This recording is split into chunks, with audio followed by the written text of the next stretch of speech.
Budget सत्र के पहले चरण का आज आखिरी दिन है। रमजान की वजह से बजट सत्र पर ब्रेक लगा है और क्योंकि माह रमजान की शुरुआत हो चुकी है और बजट सत्र अपने 14वें दिन में इस पर ब्रेक लगा है। इससे पहले 6 फरवरी को मुख्यमंत्री उमर अब्दुल्ला ने बजट पेश किया। 2 फरवरी से इस बजट सत्र का आगाज हुआ था। अब बजट सत्र का आखिरी दिन है और रमजान की वजह से बजट सत्र पर फिलहाल ब्रेक है। तो वहीं जम्मू कश्मीर विधानसभा में हर दिन किसी न किसी मुद्दे पर हंगामा भी देखने को मिलता रहा। फिर चाहे वो लॉ यूनिवर्सिटी का मुद्दा हो, डेली वेजर्स का, हर मुद्दे पर जमकर हंगामा हुआ। बीते दिन विधानसभा में बजट पर चर्चा का जवाब देते हुए मुख्यमंत्री उमर अब्दुल्ला ने कई अहम मुद्दों पर बड़ा बयान दिया।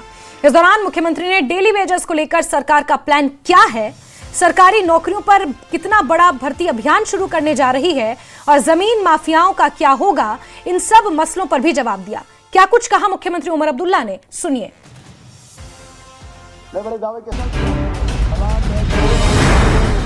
जम्मू कश्मीर विधानसभा में बजट पर हुई चर्चा का जवाब देते हुए मुख्यमंत्री उमर अब्दुल्ला ने कई मुद्दों पर बड़ा बयान दिया।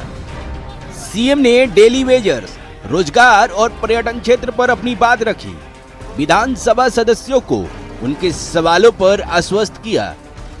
जम्मू कश्मीर विधानसभा में हुई चर्चा पर जवाब देते हुए मुख्यमंत्री उमर अब्दुल्ला ने डेली वेजर्स को लेकर बड़ा बयान दिया है। सीएम ने कहा है कि वो सरकारी कर्मचारियों की भलाई और डेली वेजर्स को रेगुलराइज करने के लिए कमिटेड है। सीएम ने कहा कि डेली वेजर्स पर कमेटी बनाई गई है, वो डेली वेजर्स की भावनाओं से नहीं खेल रहे हैं। स्पीकर साहब, मैं अगर इनके साथ और इनके जज्बात के साथ खिलवाड़ करना चाहता तो 3-3.5 साल खामोश रहता। आखिरी में 1 साल जो है इस चीज को मैं खींच लेता और फिर इलेक्शन से पहले कह देता ना, अब कोड लग गया है, हम कर नहीं सकते।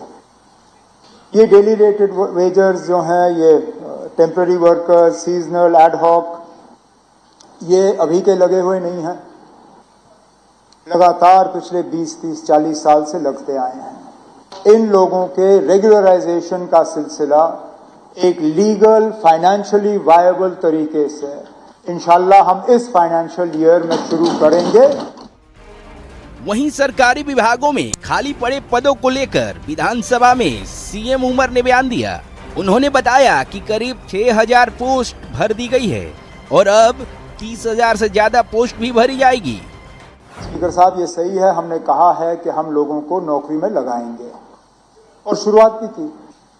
क्रिएशन और अपॉइंटमेंट में फर्क है। हमने ज्यादा पोस्ट क्रिएट नहीं किए, ठीक है, हमने 600-700 क्रिएट किए होंगे, लेकिन हमने उससे कहीं गुना ज्यादा पोस्ट भरे हैं। हमने 6,000-6,500 के आसपास जो है पोस्टें भरी हैं। और इस बार फिर मैं अपने बजट की तकरीर को दोहराता हूं, हमने कहा है कि इस साल हम लगभग 30,000 जो है पोस्ट भरने का काम करेंगे। इसके लिए नई क्रिएशन की जरूरत नहीं है।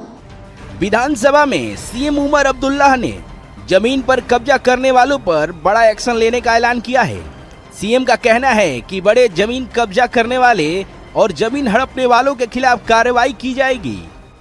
हम में से कोई ऐसा नहीं है जो ये कहेगा कि एंक्रोचमेंट्स जो हैं उनके खिलाफ कार्रवाई नहीं होनी चाहिए, लेकिन बिल्कुल सही कहा श्यामलाल शर्मा जी, हाउस में है नहीं। उनका जो सुझाव, जो मशवरा रहा, मुझे लगता है डिपार्टमेंट को उसी पे अमल करना चाहिए। उन्होंने सही कहा आप निचले सतह से शुरू मत करो। बुलडोजर जब गरीब के खिलाफ चलता है, अमीर जो है वो बच जाता है। आपने अगर बुलडोजर चलाना है तो सबसे पहले अमीर के खिलाफ चलाओ, फिर गरीब के खिलाफ चलाओ। पर्यटन पर बात करते हुए सीएम ने बताया कि उनकी सरकार पर्यटन टूरिस्ट डेस्टिनेशन को बढ़ावा देना चाहती है और साथ ही अब टूरिस्ट पूरे साल कश्मीर घाटी घूम रहे हैं। आज गुलमर्ग जाइए ना, होटल भरे हुए हैं। सोनमर्ग जाइए, होटल भरे हुए हैं। श्रीनगर में 30-40% जो है टूरिज्म आपका चल रहा है। अब अगर इसके बाद भी एलओपी साहब को लगता है कि टूरिज्म रिवाइवल के लिए घूमने के अलावा हमने कुछ नहीं किया, तो मैं क्या कर सकता हूँ ना। कुल मिलाकर मुख्यमंत्री का संदेश साफ था, चुनौतियां हैं लेकिन सरकार समाधान के लिए प्रतिबद्ध है। Bureau report, news 18 JKLH. वहीं नेता प्रतिपक्ष सुनील शर्मा ने न्यूज़ 18 जेकेएलएच से